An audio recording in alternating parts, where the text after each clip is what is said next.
अजमेर की सभ्यता, संस्कृति और विरासत के तहत सरेरा न्यूज़ की टीम शनिवार को शीशा खान पहुंची, जहां पर अजमेर के शीशा खान पर बनी बरसों पुरानी ठंडी गुफा जो जीर्ण अवस्था में है, उसको अपने कैमरे में रिकॉर्ड किया गया, लेकिन इसकी सुध लेने वाला कोई नहीं है। क्षेत्रवासियों की माने तो ये ठंडी गुफा के नाम से भी जानी जाती है, जिसे बने हुए करीब 300 साल गुजर चुके हैं, जहां पृथ्वीराज चौहान की सेना युद्ध लड़ने के बाद आराम करती थी और इस गुफा से दिल्ली और कई राज्यों में भी जाया जाता था। खास बात यह है कि इसमें 7 पानी के कुएं बने हुए हैं, जिसमें ठंडा और मीठा पानी आता है और इसके अंदर गर्मी के दौरान ठंडी हवाएं आती हैं। अगर कोई व्यक्ति 1 घंटा भी यहां पर बैठ जाए तो उसे कंबल लेने की आवश्यकता महसूस होगी और सर्दी में इस गुफा से गर्म हवाएं निकलती हैं। क्षेत्रवासियों ने जिला प्रशासन से मांग की है कि शीशा खान की इस गुफा को स्मार्ट सिटी के तहत विकसित किया जाए। स्थानीय लोगों का कहना है कि सम्राट पृथ्वीराज चौहान की सेना यहां पर रुका करती थी।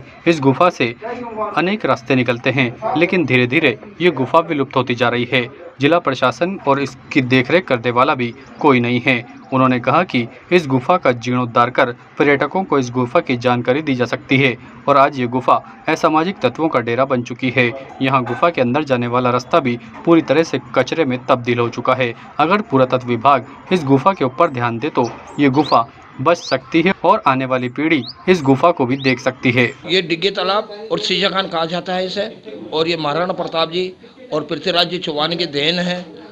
उस समय में इन्होंने बसाए थे, सेनाएं रहती थी और उस समय इतनी खूबसूरत, इतनी शानदार थी। पानी लोग अजमेर के यहीं से पीते थे। 5-7 कुएं अंदर हैं। कुएं में कुआं भी है, चौथे नंबर कुएं में आप चल सकते हैं तो मेरे साथ में लेके चल सकता हूँ आपको। लेकिन उस समय दौड़ लगाते थे, दुनिया इसमें सोती थी, बैठती थी। आज ये झंझर हाथर प्रशासन आंखों के आगे पट्टी बांध के बैठा कि शीशा खान कहाँ है उसको यही पता नहीं है। अगर वो ऑफिस में मुझे बुला ले तो मैं पैदल लेके आ जाऊँ प्रशासन को यहाँ दिखाऊँ कि शीशा खान क्या क्या हालत हो रही है और आपके ऑफिस की क्या हालत है। उस समय आप कितने थे जब ये शानदार चीज़ थी, दुनिया इसे देखने के लिए आती थी। पुष्कर अजमेर के वासिंदे को शीशा खान है कहाँ और कितना ठंडा पानी अंदर है। अगर प्रशासन गए तो मैं पानी लाके इसको पिला दूँ। ये पुराने तो सब 1100 करीबन की बनी हुई है। 1117-18 में गवर्नमेंट राजा महाराजा मुगलों ने बनाई है। घोड़े यहाँ से तारागढ़ निकल जाते थे, घोड़े इधर से आगरा दिल्ली निकल जाते थे। सुना हमने भी ऐसा ही है। जन्म तो हमारा 60 में हुआ है। पहले तो साहब यहाँ मजमा लगा रहता था, आदमी पूरी मोहल्ले बस्ती थे कि बैठे रहते थे, सोते थे, आराम करते थे, ठंडी हवा का आनंद लेते थे। और आज यहाँ देखोगा आदमी बैठने लायक नहीं है। ऐसी बर्बर खंजर जगहों की प्रशासन बिल्कुल ध्यान नहीं देता है। ये काफ़ी पुरानी गुफा है, हमारे सम्राट पृथ्वीराज चौहान जी की गुफा है। और यहाँ पे जब भी युद्ध होता था, युद्ध होने के बाद में सेनाएं अंदर जाके अंदर विश्राम करती थी। इतनी गुफाएं अब धीरे धीरे ऊपर बनने के मकान आकार बनने से गुफाएं थोड़ी ख़त्म होती जा रही है और इसकी जो दिशा है बिल्कुल ख़राब हो रही है, जंजर हो रही है। ना कोई देखने वाला है ना कोई करने वाला है इसकी। तो आने वाले समय में ये बिल्कुल ही खत्म होने जाएगी, तो नामो निशान खत्म हो जाएगा कि अजमेर के राजा कौन थे उनका भी नाम खत्म हो जाएगा। इस गुफा से अभी कोई पूछता है कि है किसकी गुफा है तो आदमी कोई भी देख के बोलता है कि पृथ्वीराज चौहान जी की गुफा है। तो आने वाले टाइम में जब ये बिल्कुल ही खत्म हो जाएगी तो नामो निशान भी खत्म हो जाएगा अजमेर के राजा। प्रशासन आते रहते जाते रहते, लेकिन कोई इसका विकास नहीं है अभी तक। और नहीं कोई स्मार्ट सिटी के तहत इसका विकास होना चाहिए और बढ़िया होना चाहिए। पर्यटक भी देखने आवे कि अजमेर का राजा कौन था तो उसकी गुफा है, तो उस हिसाब से देखने आवे तो वो भी कहे कि नहीं यार है।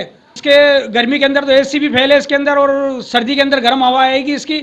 और ये कुदरती है, अंदर से गुफा है जो जुड़ी हुई है अंदर से, जहाँ से खुली है वहाँ से एयर की जैसे हवा आती है, सर्दी में गर्म आती है और गर्मी के अंदर भी एसी की जैसे हवा। पहले हम छोटे छोटे थे, दिन में जब 11-12 बजती थी, धूप पड़ती थी, घरों में लाइटें नहीं थी इस एरिया में डिग्गी बाजार में, तो दिन में जैसे फ्री होते थे यहाँ पे होड़ लगती थी कि हमारी दरी बिछा दी, हमारी दरी बिछा दी। तो हम सोने के लिए तरसते थे यहाँ पे, तो क्या जगह नहीं मिलती थी सोने बैठने के लिए। ये पूरी यहाँ से जो भी हवा निकल रही है एक एयर की जैसे ठंडी निकल रही है और एसी है बाहर की भी, जो आसपास के मकान है वहाँ तक एसी हवा रहती है। अजमेर शहर का प्रशासन है इसको अच्छा और बढ़िया बनाए, यही मेरी रिक्वेस्ट है।